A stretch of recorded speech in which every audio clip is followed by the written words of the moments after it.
समझना होगा कि आखिर ईरान ने कहां हमले किए हैं। इसे देखने के लिए आपको जरा मेरे साथ आगे बढ़ना होगा। जरा हम आपको लेकर चलते हैं और आपको बताते हैं उस नक्शे पर कि ईरान ने कैसे कहां जबरदस्त हमले किए हैं। तो फिलहाल ये तस्वीरें आप देख पा रहे हैं, ये ईरान ने कहां हमले किए। आप देखिए इस पूरे मैप को, साइप्रस से लेकर इजराइल, सऊदी अरब, इराक, कुवैत, बहरीन, यूएई और ओमान, ये वो पूरा एरिया है जहां पर ईरान ने हमले किए, एक के बाद एक कई धमाके यहां पर किए। और यूएस ठिकाने, ये बताया गया कि यूएस आर्मी का ये ठिकाना था। लेकिन सबसे बड़ा सवाल इस बात को लेकर है कि अमेरिका और ईरान के बीच बढ़ते टकराव की चिंगारी अब सऊदी अरब तक पहुंच गई है।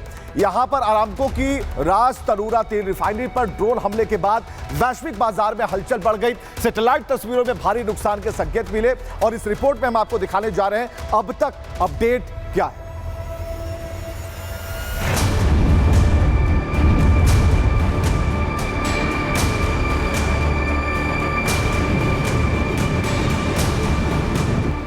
इन सैटेलाइट तस्वीरों को देखिए, विशाल तेल टैंक, पाइपलाइनों का जाल और बीच में दिखाई दे रहे काले धब्बे यानी हमले का निशान। तस्वीरों में सऊदी अरब की सरकारी तेल कंपनी अरामको की रास तनूरा रिफाइनरी में तबाही साफ झलक रही है। दरअसल ईरानी ड्रोन हमले की वजह से इस रिफाइनरी में आग लग गई थी। सऊदी सरकारी मीडिया के मुताबिक ईरानी ड्रोन हमलों को इंटरसेप्ट किया गया, लेकिन एहतियातन रिफाइनरी को बंद कर दिया गया। बता दें कि अरामको दुनिया की सबसे बड़ी तेल कंपनी है। ये रोजाना करीब 5,50,000 बैरल कच्चे तेल को प्रोसेस करने की क्षमता रखती है। सऊदी अरामको में अधिकतर हिस्सेदारी सऊदी अरब की सरकार के पास है।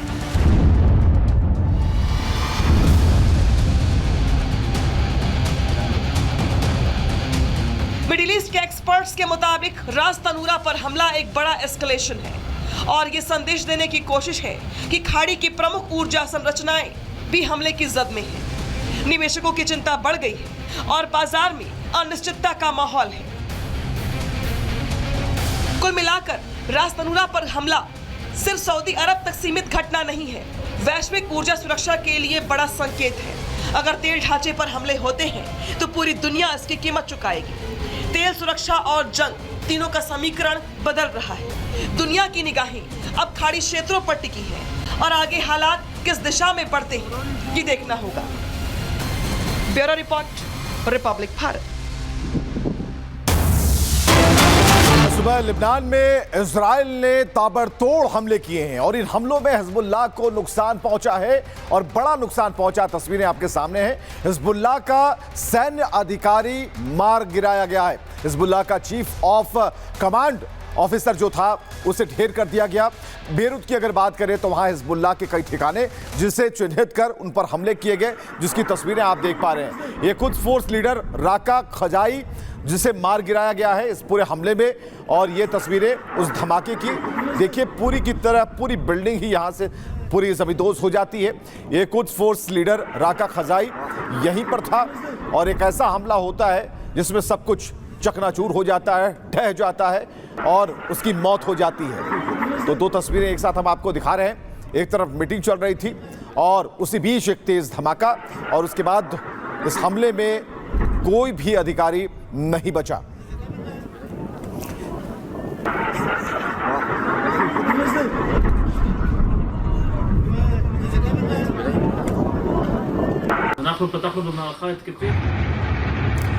तो ये दो तस्वीरें हम आपको दिखा रहे हैं। इजरायली आर्मी का ऑपरेशन, एक तरफ आगे की रणनीति पर मंथन हो रहा है, इजरायली आर्मी के ऑफिसर बैठे हुए हैं। दूसरी तरफ लेबनान आर्मी जो है वो भाग खड़ी हुई है। जो गाड़ियां भागती हुई नजर आ रही है, 1, 2, 3, 4, ये नंबर्स बता रहे हैं कि जितनी रफ्तार से भाग निकले उतना हमलों से बच पाएंगे।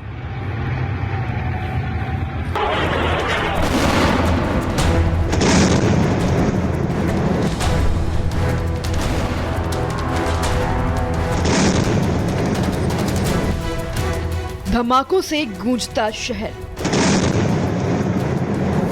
आसमान में उठता काला धुआं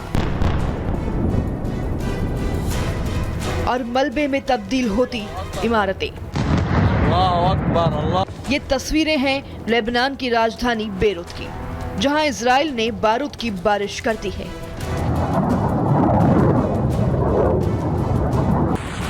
दिनों तक एक के बाद एक ब्लास्ट होते गए। पूरे इलाके में दहशत का माहौल है। हमले के बाद चारों तरफ तबाही का मंजर देखने को मिला। रिहायशी इमारतें समीदोज हो चुकी हैं। हजारों लोग बेघर हो गए हैं। इजरायली डिफेंस फोर्स यानी आईडीएफ का कहना है कि ये हमला हिजबुल्लाह के कमांड और कंट्रोल सेंटर पर सटीक कार्रवाई थी। इस बीच हिजबुल्लाह ने दावा किया इजराइल के कफर तेबनीद तेबह मजदल सेल्म पर हमला किया। वहीं इजराइल का कहना है कि हिजबुल्लाह के ठिकानों से उसके खिलाफ हमलों की साजिश रची जा रही थी। ईरान के सुप्रीम लीडर खामनेई की मौत का बदला लेने लेबनान का मिलिशिया संगठन हिजबुल्लाह भी जंग में कूद गया है। इजराइल के मुताबिक ये संगठन ईरान से सपोर्ट ले रहा है। हिजबुल्लाह का मकसद क्षेत्रों में इजराइल और अमेरिकी प्रभाव को चुनौती देना है। खैर, इजराइल और हिजबुल्लाह के बीच ये टकराव अब और गहराता जा रहा है। आने वाले दिन तय करेंगे कि ये संघर्ष कितनी दूरी तक जाएगा। Bureau report, Republic Bharat.